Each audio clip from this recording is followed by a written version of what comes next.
Huh? I ask you a question. So if I was to show you like prophets and teachers in the Bible were called nigger. You ever read that in the Bible? Let me show you this one thing. I'm gonna let you get out of here, OG. Watch this. Watch this. Acts chapter 13. Watch this. This is the book of Acts chapter 13 and verse 1. Now there were in the church that was at Antioch. This is the church. Read. Certain prophets and teachers. Prophets and teachers. Read. As Barnabas and Simeon. Barnabas and Simeon are part of the 12 disciples. Read. That were called nigger. That were called what? Nigger. That word translated just means black. Hey, look, show them right there. Acts chapter 13 and 1. They were called nigger. But what? Wait, but if you look up these same two disciples, once you look them up, they're gonna be Caucasian men. You see what I'm saying, OG? Oh, praise, clap it up for OG. Oh, praise, and he let us show him that. See, yeah, yes, sir, King. Nice talking to you too, King. And we're not out here to make our people afraid of us, man. So I don't know why our people, like, I'm literally looking down the street and our people, I can see the Caucasian man crossing the street. I understand that. But not my own brother, not my own black people. We love y'all. We want to talk to y'all. We want to just show y'all something and provoke thought in y'all. Why is it that all the people in the Bible, all of the key characters in the Bible were black men? All of the key characters in the Bible were black men. And this is the King James Bible. And we can show you this. That's Acts chapter 13, Elder. Verse 1. Read it again. Acts 13 and 1. Now there were in the church that was at Antioch. You want me to write it down for you so you can Acts 13 and 1. I'm gonna read it one more time for the people pulling up. Watch this. Read. Now there were in the church that was at Antioch certain prophets and teachers as Barnabas and Simeon that were called nigger. Hey, watch this, sis, because I see you listening. I'm gonna show you this one thing. I know you gotta go watch this. Read it one more time. Acts 13 and verse 1. Now there were in the church that was at Antioch certain prophets and teachers. Prophets and teachers, read. As Barnabas and Simeon that were called nigger. Nigger. Prophets and teacher. Now when you look that word up, that word just translates to black. So Paul and Barnabas, which were teachers and preachers in the early church, were black men. You understand? They were black men. That's all. Israel. We seen our brothers earlier bringing it out, and we're gonna come out here and bring it out. And our message is to the so-called blacks, Latinos, and Native Americans of indigenous descent. And whoever the word has called to hear our message, then let that message be fed through their spirit. That's so-called blacks and Latinos are the real Jews. I'm pretty sure y'all heard what's going on with Candace Owens. What Candace Owens do? Candace Owens had an interview with Kanye West. And in that interview, she revealed that the so-called, what do we want to call them? The small hats? You know what I mean? That they're not the real Jews according to the Bible. So who are the real Jews according to the Bible? I've been reading this Bible all my life. I've been in church all my life. And it made so much sense when I actually started reading the books and the words of this book for myself to get an understanding where we come from. I remember, before we get into the scriptures, I had a mentor when I was a young kid. And I was ministering to him because I was a young preacher at a young age. I started preaching the word of God at 13 years old. My mentor told me at the time, which he was in Christianity, but he also was in Pan-African studies. And you know what he told me? He said, how can you tell me about God when you don't know where you come from? Why is it that every nation of people have an identity of where they come from? Caucasian man comes from the Isles of Europe. You got the Asian man, he knows where he comes from. You got the China man, he knows where he comes from. But in terms of blacks, we don't know where we come from. And even Hispanics. Because what is a Hispanic? What is a Latino? Latin is just a language. So now when I start looking into my history of where I come from, guess where I started from? I started in Africa. I started researching Pan-African studies. I started going into Egypt, right? This is me at an early age, 15, 16 years old. Start going into Egypt. Start going into the original man, the melanated man. When I graduated high school, I went into college, and I had a class dedicated to studying who we were as a black people. I went to seminars, I went to classes, I went to research groups. I was really on a quest to find out who I was. I wanted to know, because it's not fair that we have to call ourselves black, which is a color, or every so often our nationality changes. We go from black to Negro to Afro-American to American to Native American, right, to Crips to Bloods. We change our nationality every so often. So I wanted to know, this might not be important to some, but it was important for me to know, where do we come from? And why was it important for so-called black people to go into slavery the way we went into slavery? So that began my quest to study and research and find. I went to a Pan-African seminar.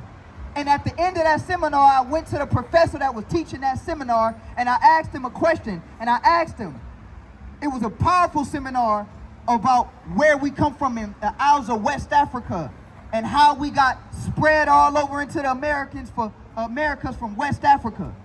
It was appealing for me, but I really wanted to know, did he still identify, even though we know the trade routes of where we came from, we know where they took us from, right? We know that they took us from the door of no return in Africa. We can go there and visit it today, but what African groups were we actually? And from there, I couldn't get a straight up and down answer. Well, you know what? My spirit bears witness, or my emotions bear witness with this particular tribe. This particular tribe, they said sorry to blacks in America, so I identified myself with this particular tribe. But that wasn't good enough for me. So I went to square one. I went back to square one. And what was square one? Square one was what I started with, the Holy Bible. Because surely, if the Bible and the words of this book is real, then it should have some type of information of where I come from. I started in the Bible.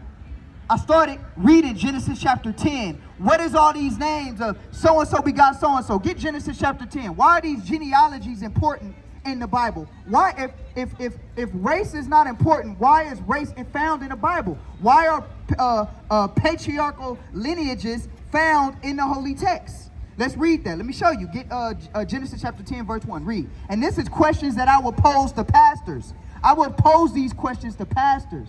And I will ask the pastor, why is this in here if race doesn't matter? Because if you notice, race only doesn't matter to black people. You notice that, brother? Race only doesn't matter to black people. When it comes to black people, it don't matter, brother. But guess what? The Caucasian man, he can tell you, yeah, I'm from Europe. I got family over there in this part and X, Y, Z. Right. Everybody can tell you where they come from except us. But that wasn't good enough for me. So I will bring passages like this to the pastor. Read. Genesis chapter 10 and verse 1. Now these are the generations of the sons of Noah, Shem, Ham, and Japheth. Generation is dealing with family lineage. The Bible said these are the generations, meaning the family lineage of Noah. Why is Noah's family lineage in the Bible if it's not important? If it wasn't important, why is Noah's generations in the Bible? And you can read from Noah all the way down to his sons, Ham, Shem, and Japheth. Okay, go to Matthew chapter 1. This is a big one. If we all believe in Jesus Christ, right? If we all believe in Jesus Christ, why is Jesus Christ's lineage found in the Bible if lineage and family history is not important? Let's show that. Matthew chapter 1, and let's read verse 1. Matthew 1 and verse 1. The book of the generation of Jesus Christ. See, we're not gonna be abrasive with you today. I really want to show and open my eyes on my people. I know sometimes people look at the Hebrew Israelites and we got a certain stigma about us, but no, we want to show our people the truth. We want to open this up and show you, well, maybe it's more than what you thought Christianity taught you with this book. That's what all we want to do. All we want to do today is provoke thought. That's all we want to do. Provoke something thoughtful. If you believe in the words of this book, right? So in Matthew chapter 1, verse 1, what did it say? Read. The book of the generation of Jesus Christ. This is the book of the generation of Jesus Christ. If it's not important, why is Christ's generation found in the Bible? Why is family lineage found in the Bible? And we could go to tons and tons and tons of more examples of this. We could go to tons and tons of more examples of this. So if Christ's genealogy is important, Noah's genealogy is important, they even have Adam's genealogy in here, which is important, that means that these nations that are found and referenced in the Bible, well, what nation do we come from? What nation do we come from? Well, if you go to a Christian seminar school, you know what nation they say we come from? They say we come from the nation of Ham. All right? They say we come from the nation of Ham. Give me my Bible dictionary. Who got their Bible dictionary on them? Anybody got their Bible dictionary on them? You ain't got yours? Look and see if my Bible dictionary, and I think I left it. Get it, good dog. Get the Bible dictionary. I want to show y'all something today. Because if you go to a Christian seminar school is going to tell you that we come from the line of Ham, according to the Bible. Ham is the progenitor of the African races in the Bible, right? You got Ham, Shem, and Japheth. You got Shem, he's the line of the Shemitic races of the Bible. Because the Bible is more than just a religious book. The Bible is a history text. It's a history text. So Ham, Shem, and Japheth. So you got the Shemitic line, you got the Hamitic line, and you got the Japhetic line, right? Your Japhetic line dealing with your Polynesians and so on and so forth. Your Hamitic line dealing with your Africans, and your Shemitic line dealing with your Shemites, like the ancient Chaldeans and Babylonians.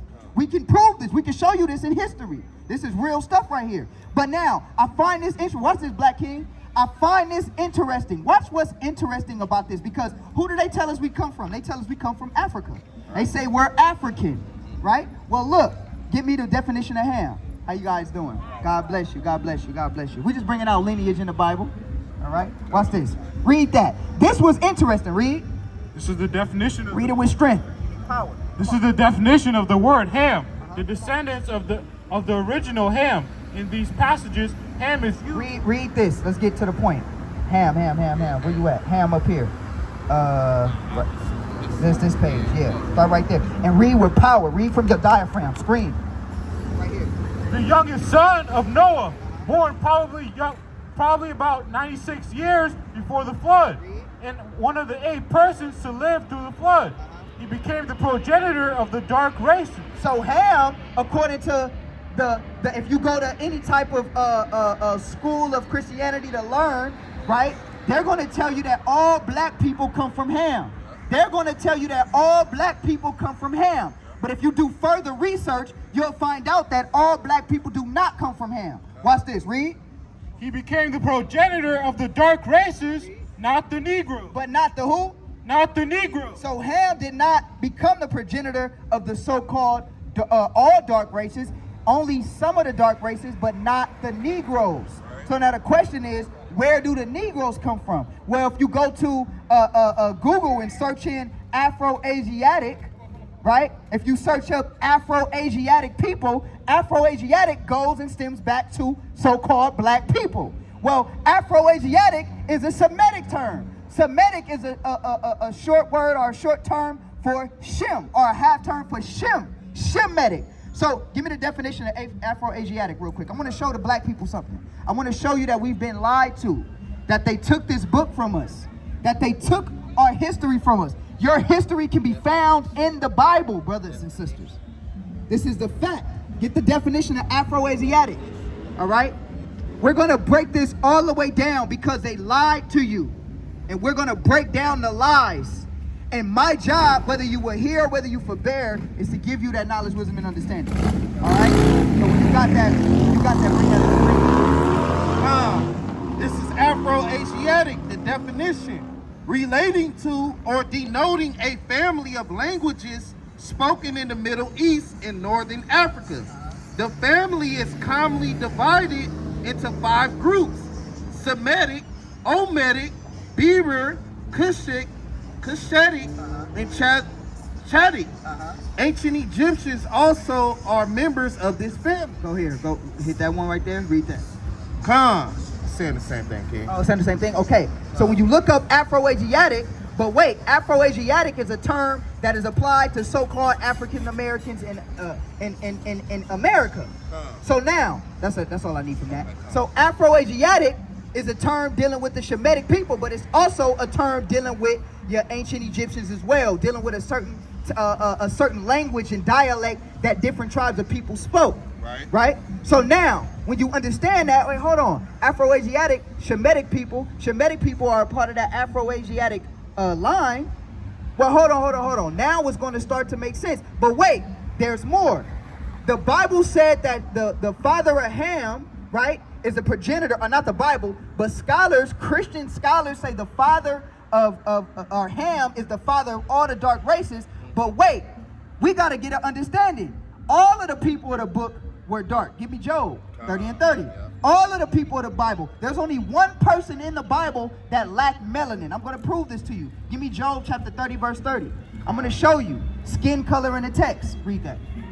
Job 30 and verse 30. My skin is black upon me. Job said is what? My skin is black upon me. Job said what? My skin is black upon me. Job said, this is the book of Job. Now, I challenge anybody to do this. If you Google right now an image of Job, Job is going to be a skinny Caucasian man.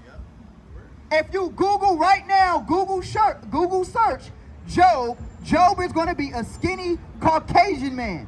But wait, Job said what? Read it one more time. Job 30 and 30. My skin is black upon me. The book of Job, Job said his skin is black. Skin is a living organism. Wait, why is Job's skin black? Oh wait, we have more. Give me the instance with Joseph buried his father. Let me see that. That's in Genesis. Give me that real quick. Why is it that in the Bible, the Jews were always mistaken for Egyptians? Why is that? And we all know the Egyptians are melanated people, right? Yeah, we all know that. Everybody knows that the Egyptians are melanated people. I think it's 50 and, let me see. Yeah, let me see. It's an 11, according to the commandments, let me see, Joseph returned. Let me see. Bear his father. Read, start at verse 7. Read. Genesis 50 and verse 7. And Joseph went up to bury his father, and with him went all the servants of Pharaoh, the elders of his house, and all the elders of the land of Egypt, and all the house of Joseph and his brethren in his father's house. So now, Joseph went to go bury his father in the land of Egypt. Mind you, Joseph was in the land of Egypt. Right. Joseph was in the land of Egypt. Now, Joseph went to go bury his father, right, which was Jacob, in the land of Egypt. Now, if Egyptians, how you doing, sis? Let me ask you a question. If Egyptians are melanated people, correct? Egyptians are melanated people, right? So if Egyptians are melanated people, and let me ask you this question. What color are the Jews today? Just real quick. What color are the Jews today? They're black, but the ones that perpetrate mainstream Jews, Caucasian, right? They're Caucasian, right? We know they're not Caucasian, but the ones that claim to be Jews to the world, they're Caucasian. Now the question would be, and this is good, the question would be, how is it that if the Jews were really Caucasian, that they were with Egyptians and they blended in with Egyptians? Watch this. This is in the Bible. Read. Continue on. Verse 9. And there went up with them both chariots and horsemen, and it was a very great company. And they came to the threshing floor of a So you had the Israelites and you had the Egyptians getting ready to bury Jacob together. Follow me. They were getting ready to bury Jacob together. Get a wider view. Watch this. Read. Verse 11.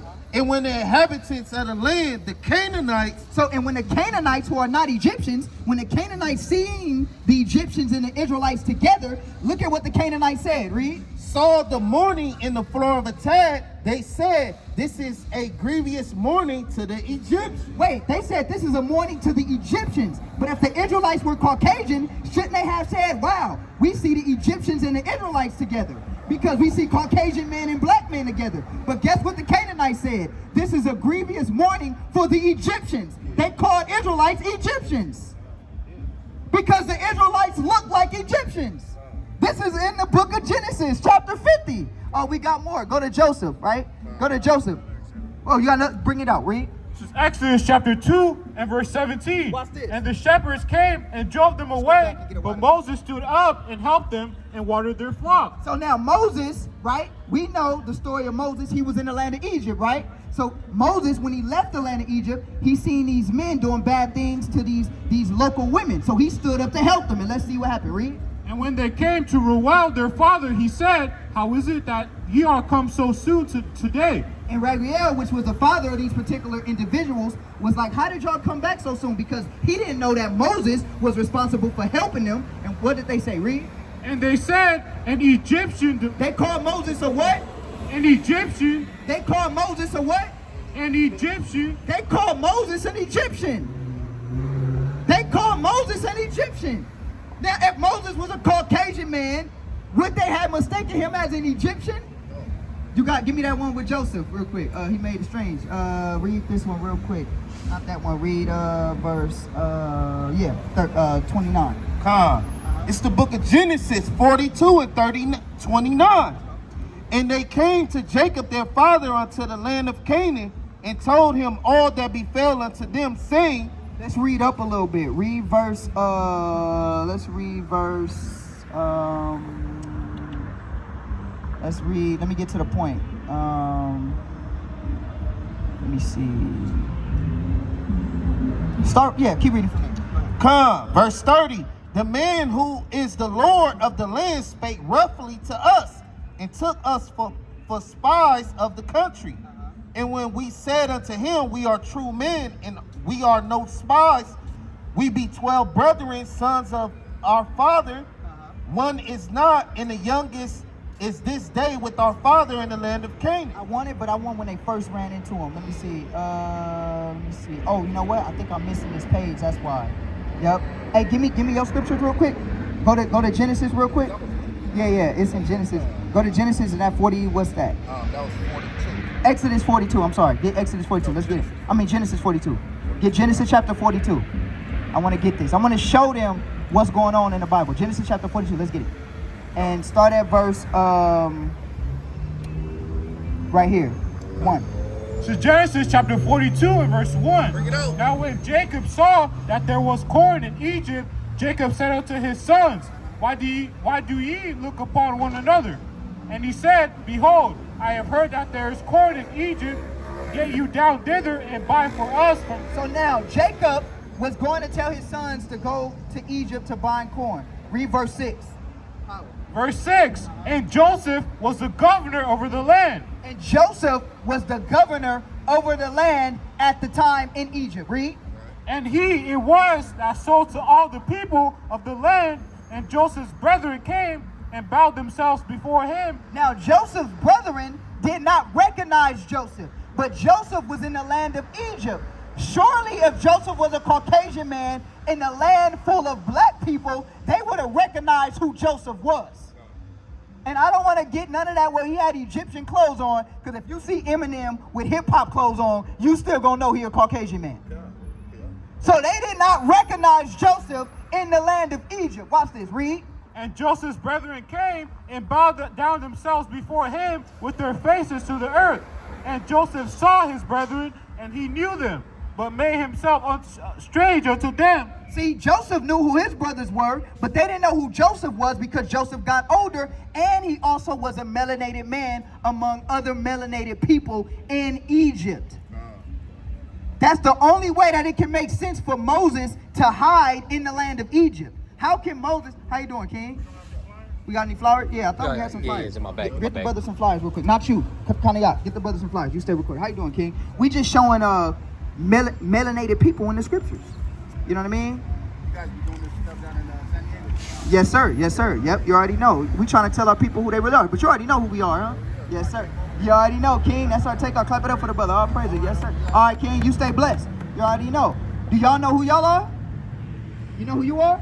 What's your nationality, bro? Yeah, who are you? Huh? Say? You me? What does that mean? You just do you? Okay, what's your race though? Yeah, what's your race? You black? Let me ask you this.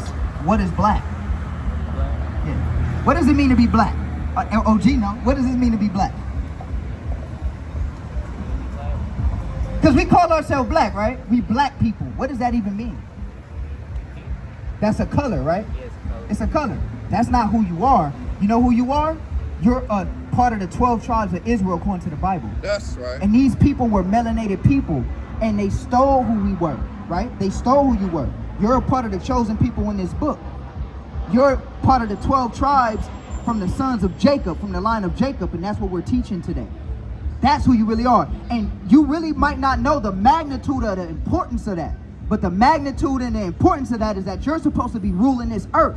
That's right. Give me Deuteronomy chapter 7, verse 6. You're supposed to be ruling this earth. So in order for us to get back to where we rightfully belong to, we got to know where we descend from. See what I'm saying?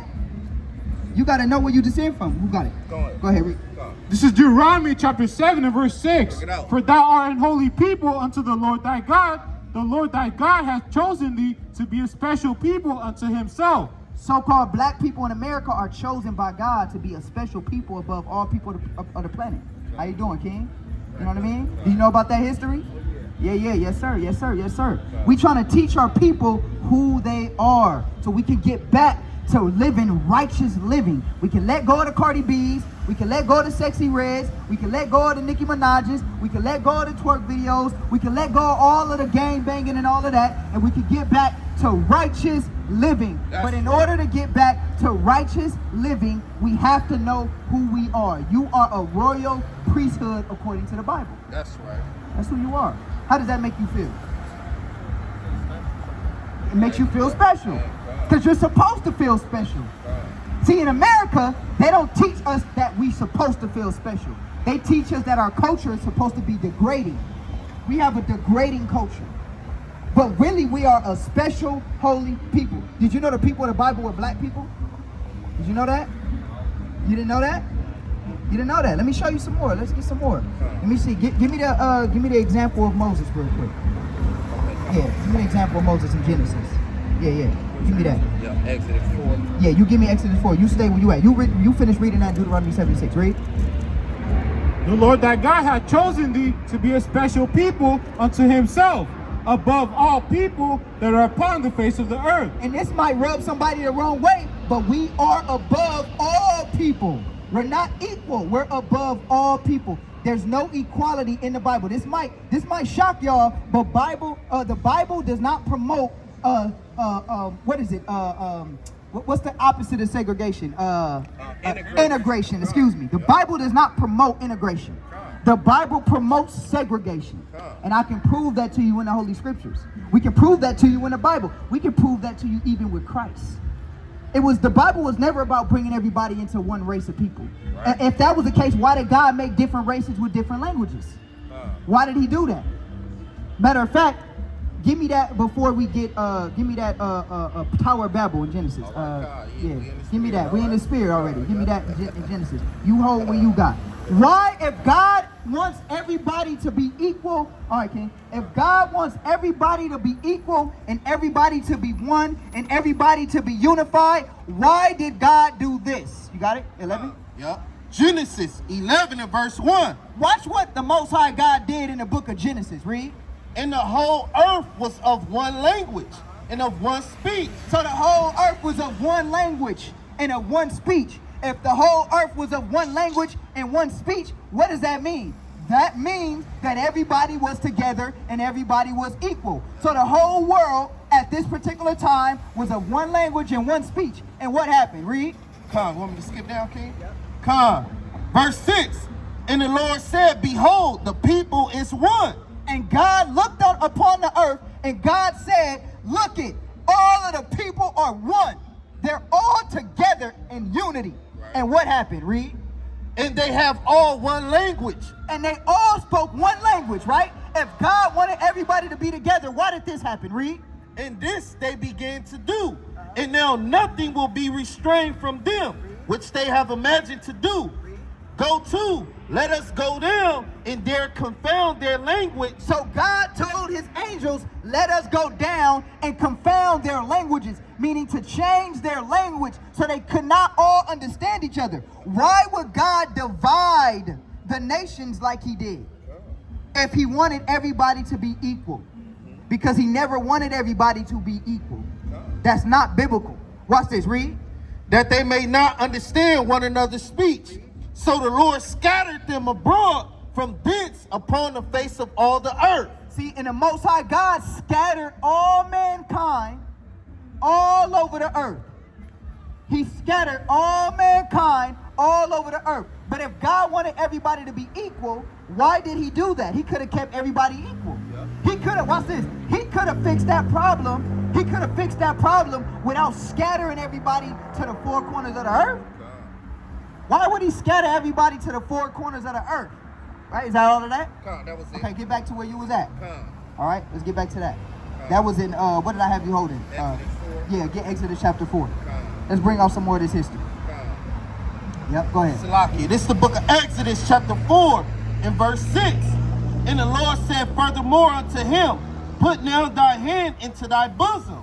And he put his hand into his bosom. So now, if you know anything about the story with Moses, when Moses went to the holy mountain to see the Most High God, the Most High God told him, I'm gonna have you deliver the nation of Israel out of Egypt. And he told Moses to put his hand in his bosom as a sign. And let's see what happens to Moses' melanin. Read. And he put his hand into his bosom, and when he took it out, behold, his hand was leprous as snow. So wait, when Moses put his hand in his bosom and he took his hand out, it says his hand was leprous as snow, meaning his hand turned a Caucasian, a pale color. Right. But wait, what was the color of his original texture of his skin? Let's see what the Bible says. Read. And he said, put thy hand into thy bosom again. And he put his hand into his bosom again and plucked it out of his bosom. And behold, it was turned again as his other flesh. So if his flesh turned white, and then he put it back in his bosom, and it turned back as his other flesh, what color was Moses?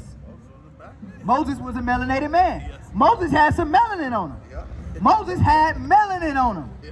So why is it that when you look up Moses on Google search, he's going to become a Caucasian man? Because Moses was never a Caucasian man. Moses was a melanated man, according to the Bible. Yeah, Khan, that's what it's going to come up. If you search up what he is, you already know what the white man going to do. The white man's going to say he's a Caucasian man. Right. So now, what do we got? We got examples with Joseph. We got examples with Egypt and Israel as a whole. We got examples with Moses that these are melanated men. Right. Why now is the Bible changed and everybody trying to call Christ and all of the Israelites Caucasian men? Give me Niger. Give me that. I think that's in the book of Acts. Yep. Find that for me. That's in the book of Acts. Yep. Yes, sir. Give me that. Is it Acts 13? Yep. 13. Yeah, 13:1. Give me that. I bet some of y'all didn't even know this was in the Bible. Let's read this in Acts chapter 13, verse 1. Read. Acts chapter 13 and verse 1. Now there were in the church that was at Antioch. So there was in the church at Antioch. What? Read. Certain prophets and teachers. Certain prophets and teachers in the church of Antioch. Read. As Barnabas and Simeon. As Barnabas and Simeon. Read. Watch this. So Barnabas and Simeon. Read. That was called Niger. That were called what? Niger. They were called what? Niger. Paul, Simeon and Barnabas were called Niger. According to what chapter are you reading? Acts chapter 13 and verse 1. This is Acts chapter 13 verse 1. And we know Nigger or Niger is just the color black. It means melanated. These men were melanated men. And this is in the book of Acts. They were called Nigger. You can look this up right now if you go and type in your search engine Acts chapter what? 13 and verse 1. Acts chapter 13 verse 1. Simon and Barnabas were called niggers. All right? Depending on how you want to pronounce it, it's the same word from Niger to nigger. If you go to the Blue Letter Bible and you hit that button for it to give you the way it's pronounced, it's going to say nigger. Barnabas, Simeon and Barnabas. Y'all understand what we're saying? What we're saying is that they stole who we were. They stole who we were. And we're trying to reclaim who we are. We're trying to reclaim that. Give me Psalm chapter 81. Because the people have stole who we are. Okay? The people have stole who we are. And we got to preach day in and day out so we can get it back. Let's read that. Psalms 81. Right. Read verse 1. The book of Psalms chapter 81 and verse 1. Sing aloud unto God our strength. 83, I'm sorry. The book of Psalms 83 and verse 1. Keep not thy silence, O God. Hold not thy peace, and be not still, O God. For lo, thy enemies make a tumult. See, it says thy enemies make a tumult, meaning thy enemies conspire against you. Right. This is what our enemies conspired to do against us. What did they do? Read. And they that hate thee have lifted up the head. And those that hate us, right, they have lifted themselves up against us. And what did they do? Read. They have taken crafty counsel against thy people. They have taken crafty counsel, meaning they have conspired to do wickedly against us. And what was that crafty counsel that they wanted to do? Read. Come, and consulted against thy hidden ones. And they consulted against the chosen hidden ones of the Most High God. Let's let this pass. Yeah, come. It never fails. Never fails. Read. He turned it off. Read. Come. They have said, come, let us cut them off from being a nation. Okay, so they wanted to cut the Israelites off from being a nation. Read. That the name of Israel may be no more in remembrance. That the name of Israel may be no more in remembrance. They don't want you to know who you are. They don't want you to know who the original people are. They don't want you to know that this was a melanated people in the book. Right. That the book talks about melanated people. Right. And the book never was a Caucasian book. Right. Read. Come. Verse 5. For they have consulted together with one consent. They are confederate against thee. They are confederate against our people because they don't want our people to know that they're the chosen people of God. Right. So that is our message. And we can show that in the text. We can show it all through the text.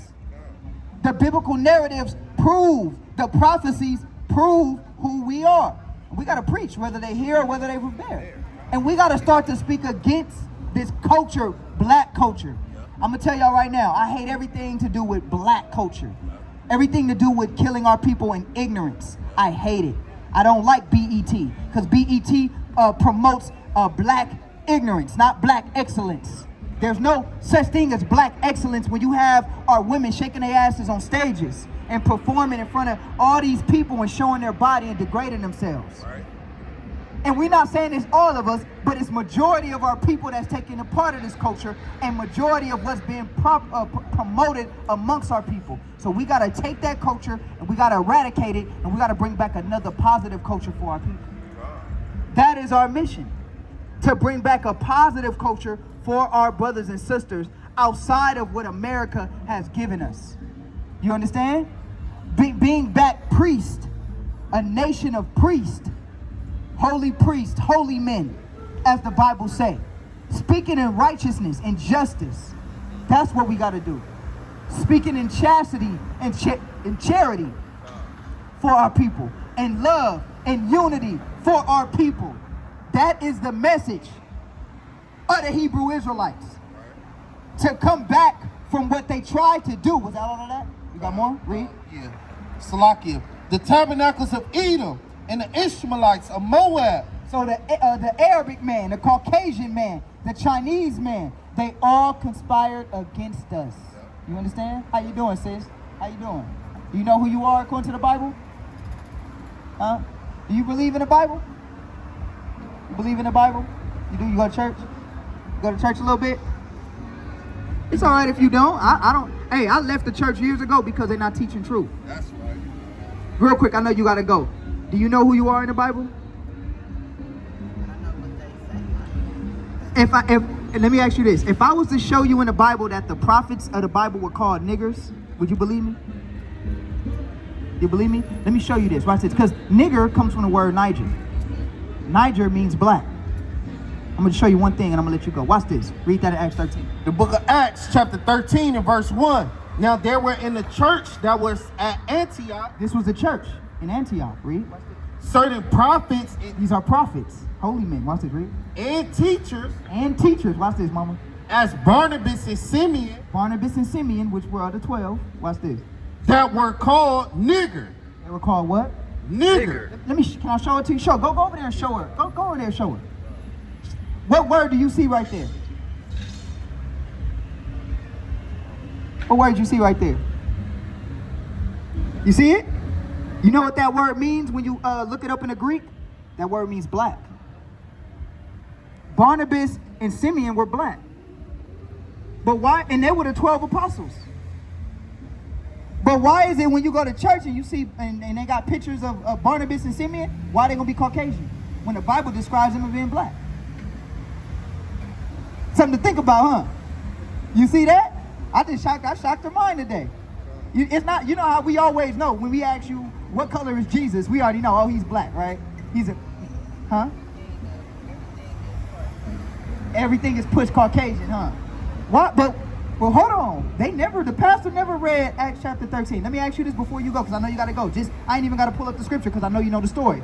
Moses was an Egyptian in Egypt. There was an edict out to kill all of the Hebrew slaves.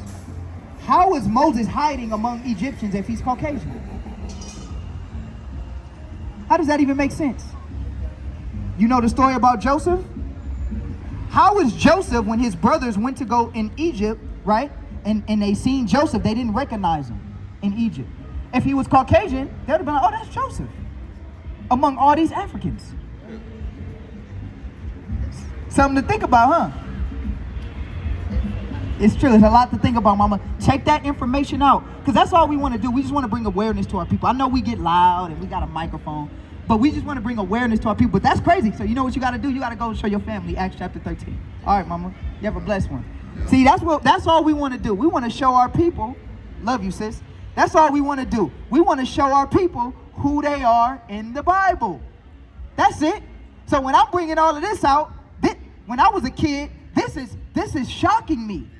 This is like, wow. So wait, we got some prophets and teachers that were black? Because you know they don't never show black people as prophets and teachers. What do they show black people on TV to be? Pimps, thugs, athletes. Have they ever shown on TV a black man as a prophet and a teacher? I have not seen that perpetrated as much as black men being thugs and gangsters. As black men being thugs and gangsters. You're going to see black men more as thugs and as gangsters than prophets and teachers. I'm going to say that one more time. You're going to see black men more as thugs and gangsters than prophets and teachers. But I'm going to show you that the Bible calls black men prophets and teachers. Give me that one with Paul. Art thou the Egyptian? I think that's in Acts 2. Give me that. Give me that. Now we gotta bring this out. We're gonna keep unraveling the truth of the Bible. We're gonna keep unraveling the truth of the Bible. Why, if Paul, right, who was one of the top disciples, right, was Paul a melanated man? Well, we're gonna find out. Let's see, read. The book of Acts, chapter 21 and verse 37. And as Paul was led into the castle, he said unto the chief captain, may I speak unto thee? Who said, canst thou speak Greek? So Paul was in prison, and Paul wanted to speak to one of the prison guards, and the Greek prison guard, the Roman prison guard, was like, hold on, you can speak Greek? This is Paul. Read. Verse 38. Art not thou that Egyptian? He said, aren't you an Egyptian?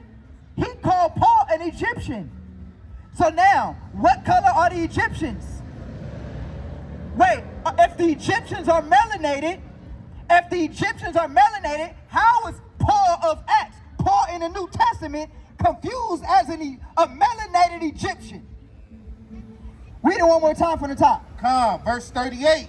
Art not thou Egyptian, which before these days made us an uproar? And led us into the wilderness 4,000 men. So wait, if Paul was mistaken as an Egyptian, what skin tone did Paul have? What skin tone did Paul have? But again, if you look up Paul, what are you going to see him depicted as? You're going to see him depicted as a Caucasian man. Now, if race doesn't matter, right? This is a question that I pose to Christianity. If race doesn't matter, why is it important when we have the description of these people, in the Bible, why can't we just give them the skin tone? They know, they gonna look it up and see. White man with a bald head, ain't that crazy? Right. Why is it important for them not to be their original skin tone that the Bible calls them to be? Why can't we just leave them the way they were? Why can't we just leave Christ as a melanated man? No. Like, that's like if I got a picture of my brother Kalab and I write a story and an autobiography of my brother Kalab, am I going to get a Caucasian man to play my brother Kalab? No, because that will mess up his autobiography because he's not a Caucasian man. Let me ask y'all this. Malcolm X's autobiography, if they got a white man to play Malcolm X, you guys will be outraged. Well, that same outrage we're taking with them doing the same thing with the Bible. Them perpetrating these men to be Caucasian. You understand? How you doing, King? Can I show you one thing? You got to get out of here? Let me just tell you one thing, though. You're chosen of God. You are a part of Deuteronomy 7:6, a special and a holy people. People don't want to hear that. Our people want to only hear what feels good to their pleasures. They don't want to hear no knowledge, wisdom, and understanding. You understand? Knowledge, wisdom, and understanding. That's what we're bringing out. We got to bring back the knowledge part of what our people are missing. This is what should be taught in schools. Because this is what's going to rehabilitate our people. Not a march, not a president, not a senate. That's crazy, man. Whenever you tell your people that they special, and do you have time to hear that you're special, and you say, nah, I'm good with all of that. That is crazy. That is truly a destroyed people. But if I gave them a Jay-Z ticket to go see Jay-Z, he'll take that. Probably Sexy Red too. If I tell you give you a free ticket to go see Sexy Red, then they will do that. They will go see Sexy Red. You understand? Why is it that our people are so afraid of knowledge? Like, I'm even looking at my brothers and sisters on the corner. Everybody's avoiding us. Why are you afraid of black men talking about knowledge in the Bible? I don't understand that. Like, I'm looking at everybody on the corner, and I'm seeing people crossing the street just to cross back to this side. And I'm like, why are you scared of black men with Bibles on the corner? It's not like we thugs. We not Crips. We not Bloods. We not Crips. We not Blood. Why they scared of us, bro? Why they scared of us? Hey, look, we ain't killed nobody. We ain't shot nobody. We ain't robbed nobody. The only thing we are, you can say we a little loud, but we ain't cussed nobody out. All we doing is reading in the Bible that the Bible is a black man book.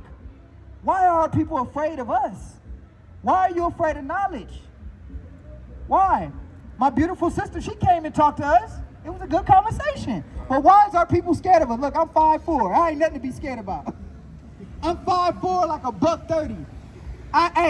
I'm not gonna hurt you. I'm not gonna hurt you.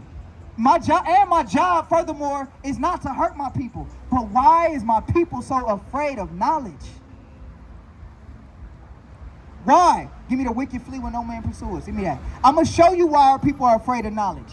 Why do our people cross the street when they see young brothers bringing out knowledge? And they should, like the brothers just pulled over and said, hey, bring it out, brother. You guys should applaud us for standing on the corner, reading holy scriptures and reading holy history. That should be something that makes you proud because you don't really see this type of energy that much. We trying to bring it back. You feel me, OG? How you doing, OG? How you doing, OG? How you doing? Hey, I know you got to get going, but can I ask you a question? Huh? I ask you a question. So if I was to show you, like, prophets and teachers in the Bible were called nigger. You ever read that in the Bible? Let me show you this one thing. I'm going to let you get out of here, OG. Watch this. Watch this. Acts chapter 13. This is the book of Acts chapter 13 and verse 1. Now there were in the church that was at Antioch. This is the church. Read. Certain prophets and teachers. Prophets and teachers. Read. As Barnabas and Simeon. Barnabas and Simeon are part of the 12 disciples. Read. That were called nigger. That were called what? Nigger. That word translated just means black. Hey, look, show them right there. Acts chapter 13 and 1. They were called nigger.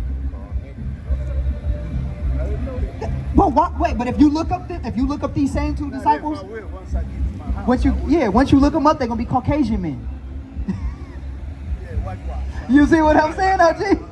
All praise, clap it up for OG. All praise, and he let us show him that. See, yeah, yes, sir, King.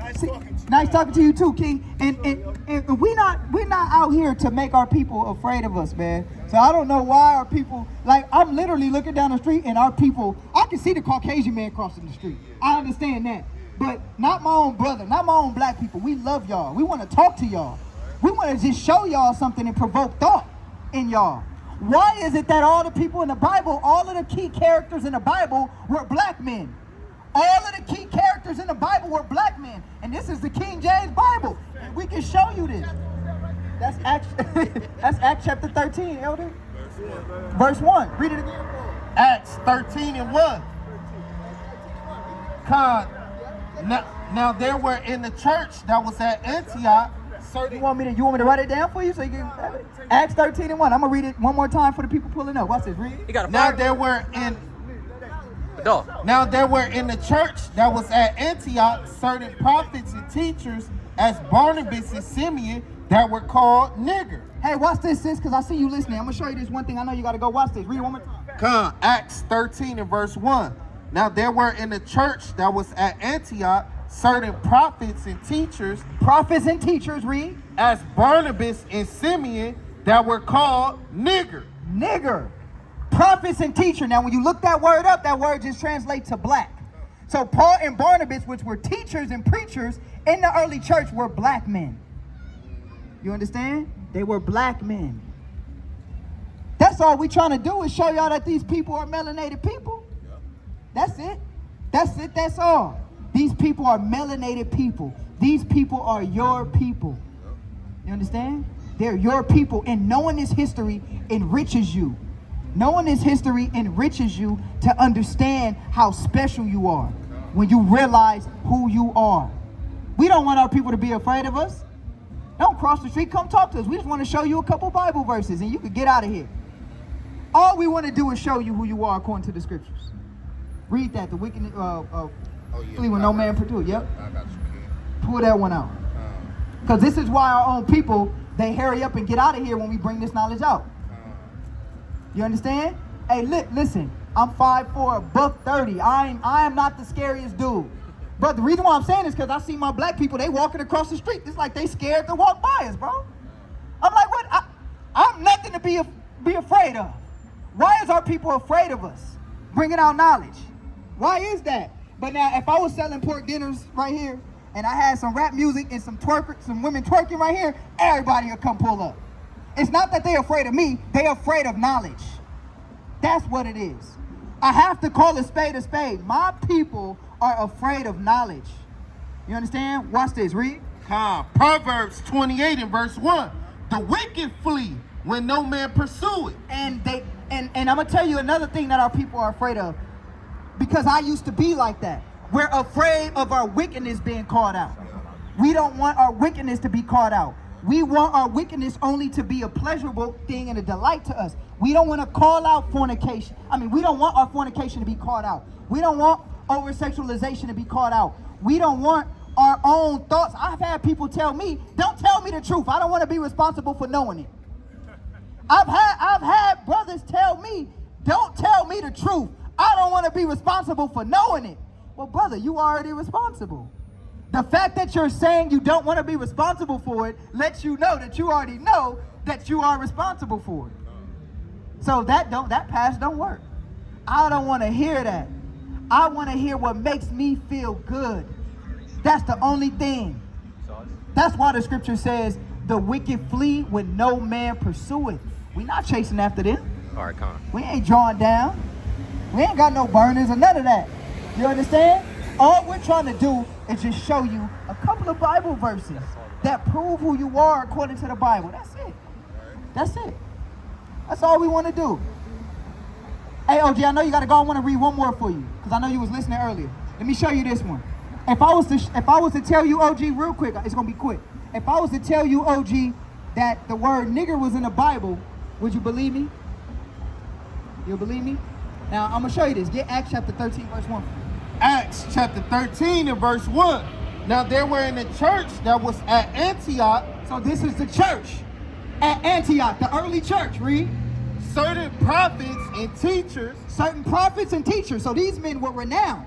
Right. Watch this. Read. As Barnabas and Simeon. And not only were they renowned men, this is Barnabas and Simeon. They are part of the 12. Watch this, read. That was called. What were they called? Nigger. They were called what? Nigger. When you look up that word in the Greek, it translates to black. Wait, Paul and Barnabas, renowned men, were black men. That's Acts chapter 13, verse 1. And if you want to see the verse, I'll show you. I've been showing people walking by, they're like, damn, I didn't know that was in there. So wait, Paul and Barnabas were them niggas over there. What's this? Renowned niggas. For real. Which, because all that word means is just black. Melanated, that's all it means. The word nigga comes from the word Negro, right? Or Niger, or what Negro in Spanish. All right, King, I want to show you. You see what I'm saying? So our people were, in this book, were melanated people. You understand what I'm saying, OG? You go to church? You go to church, OG? It's okay if you don't. I don't either. They don't teach the truth. What happened? You used to go there? Oh, you from down south? Do you still go to City of Refuge? Yeah. Well, they not preaching the truth anyway. Thank you.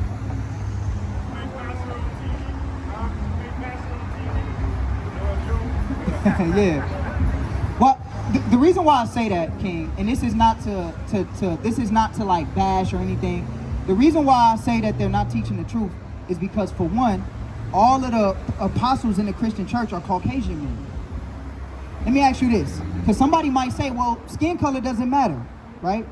They might say skin color doesn't matter. But now, if it didn't matter, why is skin color in there? Let me ask you this. If I make an autobiography of Malcolm, you guys know Malcolm X, right? If I make an autobiography of Malcolm X and I get an actor to play him as a Caucasian man, you would feel some way, wouldn't you? Because he's not a Caucasian man. So it's the same thing in the Bible. If the Bible is the autobiography of the Israelites, right? Why are they showing our people to be Caucasian instead of who they are, depicted as people with melanin? You see what I'm saying? That's all. So off top, the church is not teaching the truth because they're not teaching that the original people of the Bible were Caucasian men. Melanated men. Sister, can I just show you one scripture real quick? If I was to tell you, and brother, you too, real quick. I showed the OG something. I want to show y'all something too. Watch this. All right, OG. Before y'all leave, just one scripture. If I was to show you nigger in the Bible, would you believe me? If I was to tell you nigger was in the Bible, would you believe me? You believe me? Let me just read this one thing for you. Watch this. Acts chapter 13 and verse 1. Now there were in the church. This is the church. Read. That was at Antioch. That was in Antioch, the first church. I know y'all gotta go read. Certain prophets and teachers. These men were prophets and teachers, King. Watch this. As Barnabas and Simeon. Are you familiar with Barnabas and Simeon? Barnabas and Simeon are part of the 12 disciples. Watch this. Read. That was called. What were they called? Nigger. They were called what? Nigger. That's Acts chapter 13, verse 1. When you look at that word nigger in Acts chapter 13, verse 1, it just translates to black. Paul Barnabas and Simeon were black men, and they were black noblemen. They were black preachers and teachers. Now the question would be, why is it that in the Bible, when you look them up, they're called nigger, but then when you look them up on Google, they're going to be white Caucasian men? Marketing, ain't it? You see that? Marketing. They were melanated. These men were melanated men. These men, but doesn't that make you feel some way that these people were actually melanated? Because all our life in the church, everybody was white. Everybody was white. It made me think about, where was the black people at in Jesus' time? Like, you ever thought about that? Like, where the hell was the black people at? I only see Jesus talking to white people. The Bible stories, they was white. TBN, the Bible shows, they was white. Passion of Christ, everybody was white. Where was the black people at? Think he was mixed? I think he was one of the first mixed people. That's why First? What you think he was mixed with? I mean, he was half white, half white. Think he was half white? But think about it. Think about it. Yeah. How they used to treat like mixed people. Like, why would you want? How she pregnant about Holy Spirit? You just don't want. You ain't want to tell nobody. Yeah. Think about it. I like her mentality, because it's no way no Holy Spirit gonna impregnate you. That's true. All right, y'all have a blessed one, man. Y'all have a blessed one. I'll just say it like this: Christ was a pure Israelite. All right, he wasn't mixed. The only thing they don't want you to know is that he wasn't white. He was an Israelite. And the Israelites, as we showed earlier, the Israelites were melanated people. That's right. The Israelites were melanated people. They were people that had a melanated skin tone. This is a fact.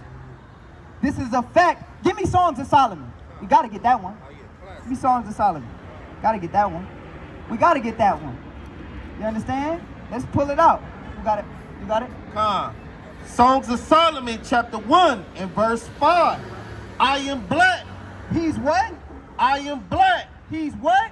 I am black. He said he's black, but what? But comely. He said, I'm black but beautiful. I'm black but beautiful.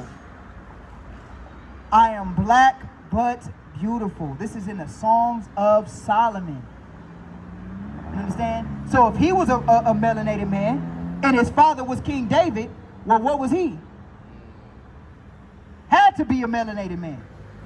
Had to be a melanated man. You understand? This is what we trying to bring out. Knowledge, wisdom, and understanding. That's right. Knowledge, wisdom, and understanding. Y'all understand? We gotta tell our people the truth, man. Gotta wake up to the truth.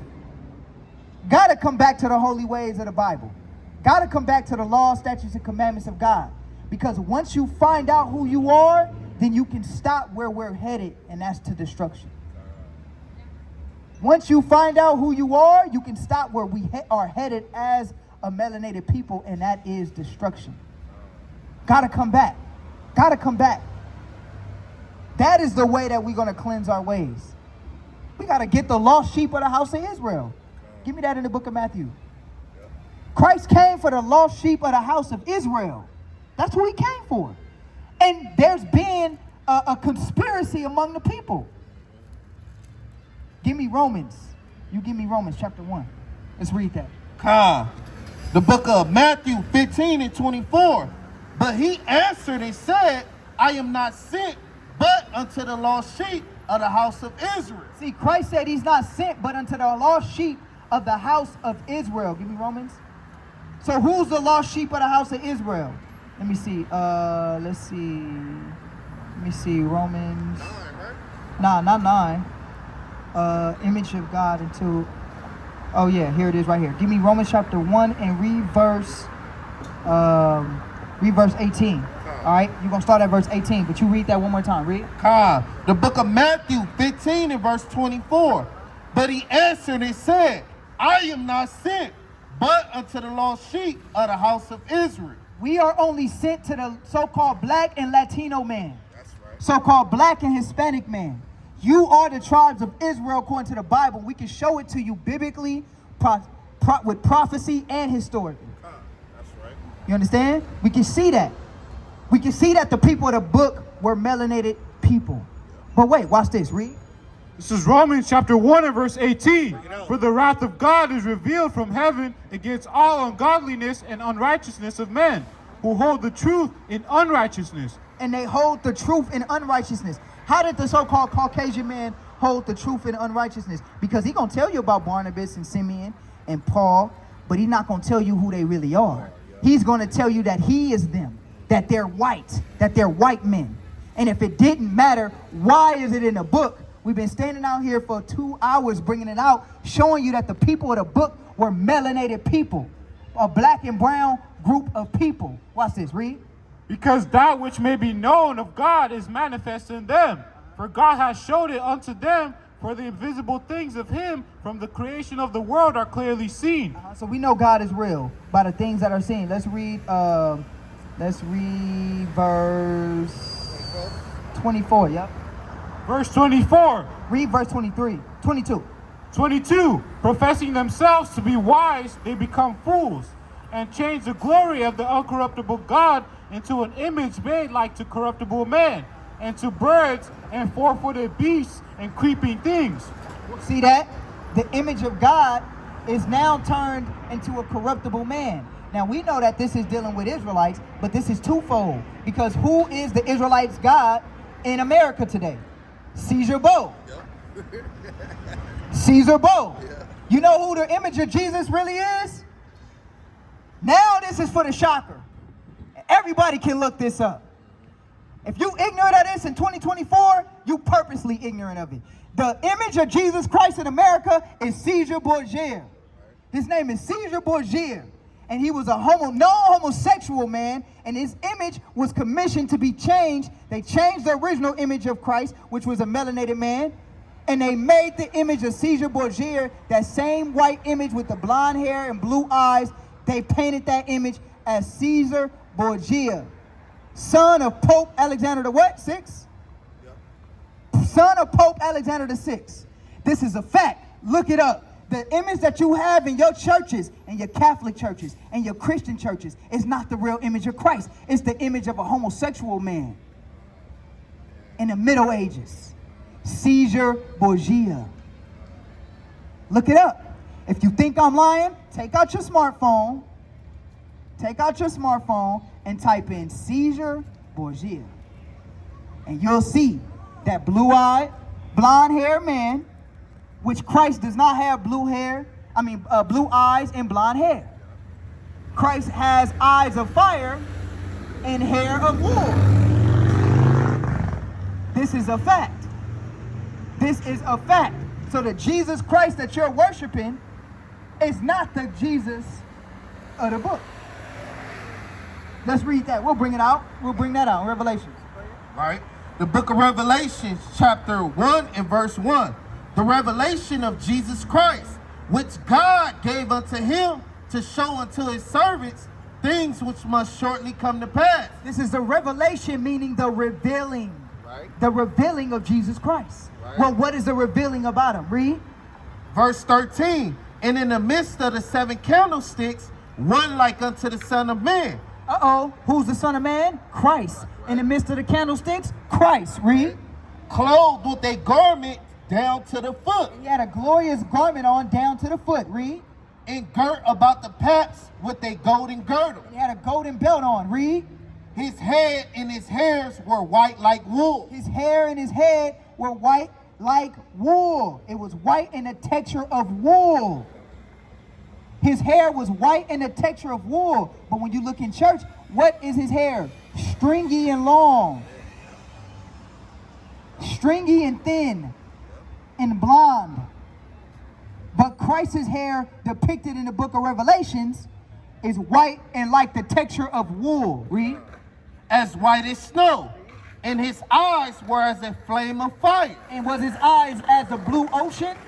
As a flame of fire. Was his eyes as the blue sky? As a flame of fire. His eyes had a reddish tint to it. Like it was flaming fire. So who changed the uncorruptible image of God into the image of a man? And not only just any man, but the most vile, wicked, detestable man on the face of the planet. On the face of the planet. The Caucasian man. Uh-oh. And let me not dare talk about the beautiful Caucasian man. We might get some people mad at us out here. And we call out who the Caucasian man. What'd you say?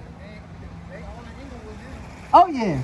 Man, we've been seeing so many Caucasian people walking up and down here, all in Inglewood. Walking proudly because they gentrifying the neighborhood. Right. In a minute, Inglewood gonna be all Caucasian in a minute. Yeah. Real talk. Inglewood was notoriously a black area. Yeah. But guess what? In a minute, when y'all start seeing Starbucks and white women walking with their yoga pants on, it's a wrap. It's a wrap. They took over. Move out. Move out. They moving all the gangs out. Ain't gonna be no Bloods in Inglewood anymore.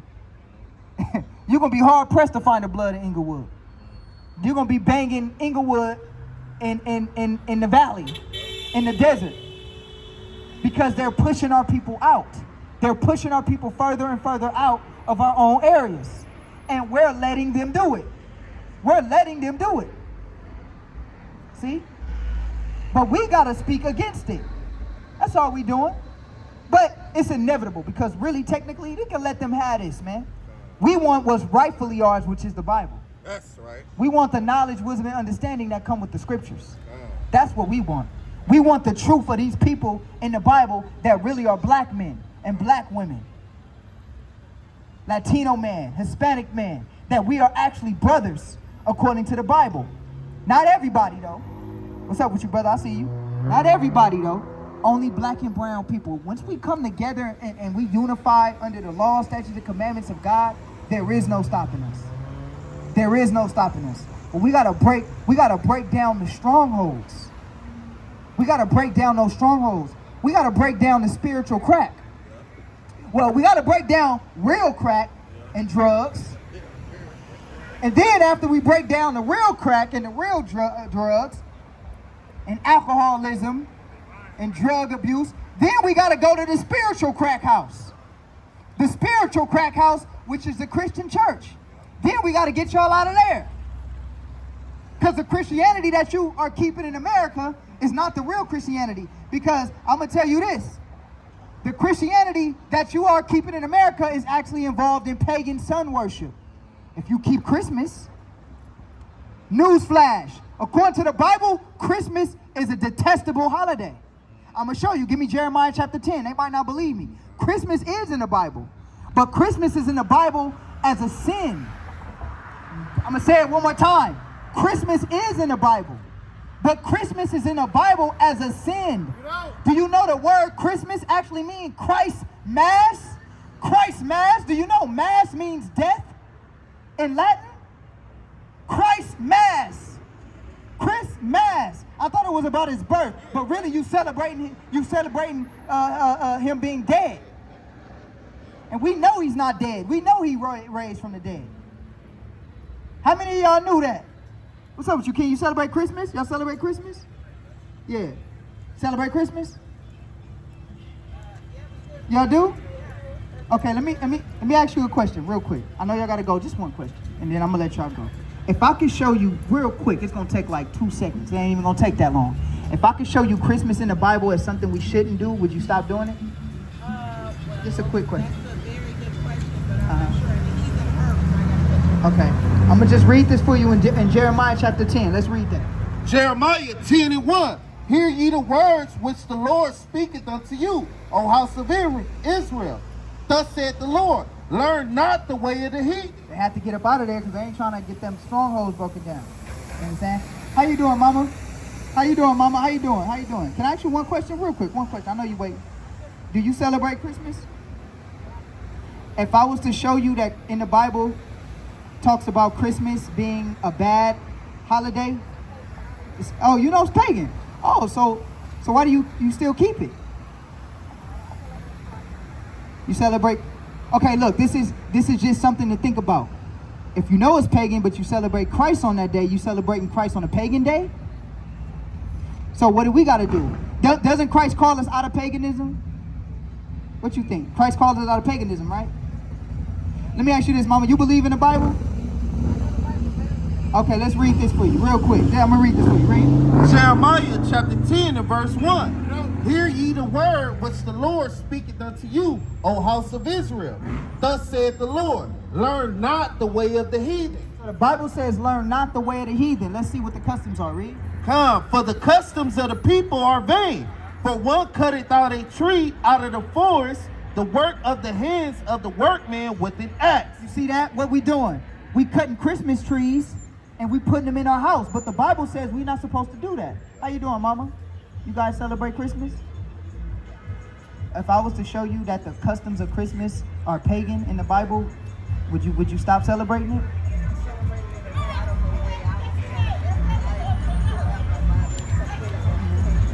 It's a pagan holiday? So, yeah, if Christ was here, what do you think Christ would say if he seen us?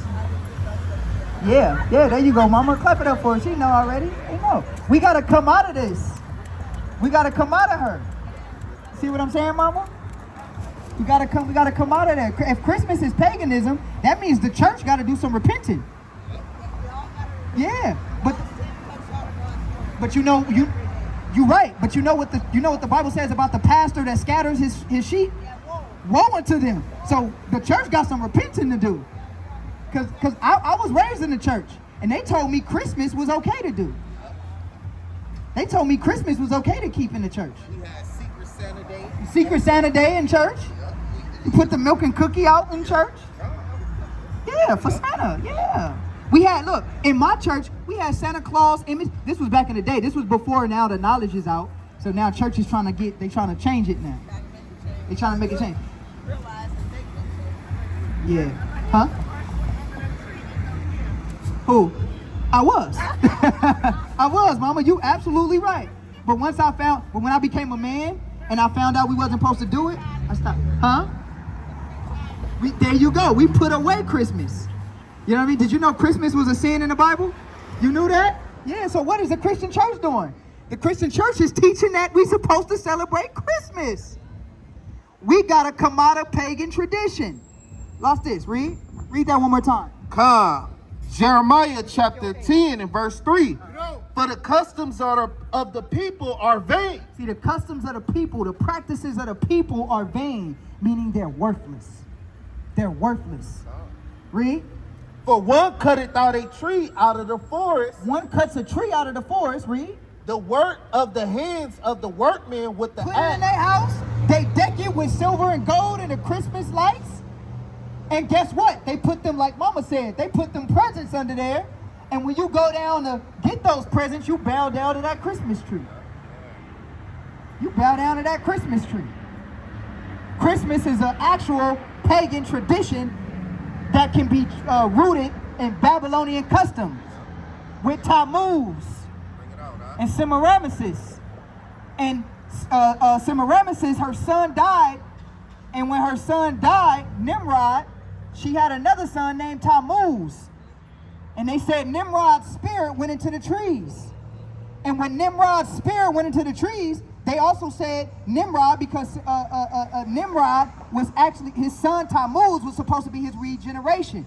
So when you celebrate December 25th, which is Tammuz's birthday, who are you celebrating really? You're not celebrating Christ, you're celebrating the god Tammuz. And that's actually talked about in the book of Ezekiel chapter 8. Let's get that. Ezekiel chapter 8. Let me see. Ezekiel chapter 8. Yeah. Read that in a second. This is Ezekiel chapter 8, verse 7. And he brought me to the door of the court, and when I looked, behold, a hole in the wall. Then said he unto me, Son of man, dig now in the wall, and when I digged in the wall, behold, a door. So now, in the spirit, God is taking the people and he's showing them pagan worship. All right? How y'all doing? Y'all celebrate Christmas? You guys celebrate Christmas? If I can show you Christmas in the Bible, I know they lied. I'm going to let them go by. God going to remember that too. God going to remember that. Hey, when the Most High come back, he going to remember that. He going to remember that exactly. Right? I'm going to ask everybody that walks by if they celebrate Christmas. That's a great question, right? It's a Christianity, because guess what? That's one of the top days. Watch this. So God took the spirit of Ezekiel and showed Ezekiel this spirit. Read. And he said unto me, Go in, and behold, the wicked abominations that they do here. And so I went in and saw, and behold, every form of creeping things and abominable beasts, and all the idols of the house of Israel. And he's seen all the idols of the house of Israel. Read. Portrayed upon the wall round about. And there stood before them 70 men of the ancients of the house of Israel. And in the midst of them stood Jezaniah, the son of Stephan, with every man his censer in his hand. So this is a vision. And what were they doing? The men of Israel were worshiping idols. Read. And a thick cloud of incense went up. Then he said unto me, Son of man, thou seeing what the ancients of the house of Israel do in the dark, every man in the chambers of his imagery. See, in his imagery. Now let's go here and let's read verse 13. Watch this. Read. Verse 13. He said also unto me, Turn thee yet again, and thou shalt see great abominations that they do. And what were some of those abominations that they were doing? What were the ancients of Israel doing? And what are we doing today? Read. Then he brought me to the door of the gate of the Lord's house, which was toward the north. And behold, there sat women weeping for Tammuz. There sat women weeping for Tammuz. Well, who was born on December 25th? Tammuz. And who do you serve? Who do you serve on December 25th when you're celebrating Christmas? Tammuz.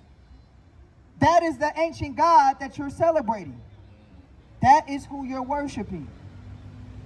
So that's why the Bible says, come out of her, my people, and take not of her plagues. Because really, the gods of our forefathers, the gods of our forefathers that we worshiped on them holy mountains, I mean not holy mountains, on them high mountains that are unholy, are the same unholy gods that we worship today. It's the same unholy gods that we worship today. And we must speak against those gods. We must speak against those gods. Con? Let me get the conclusion of the matter. Yep. Go ahead. Give me that. And I'll end it with this. Ecclesiastes. Let's read that. The book of Ecclesiastes 12 and verse 13. Let us hear the conclusion of the whole matter. Fear God and keep his commandments. That is our whole message. It's to fear God and keep his commandments. With that, I'll say shalom. Shout out my elders working, trying to get together, making sure we do it better. Free us from this wider pressure. My people catching cases, double life he facing. Scattered all across the world, I see familiar faces. Say we all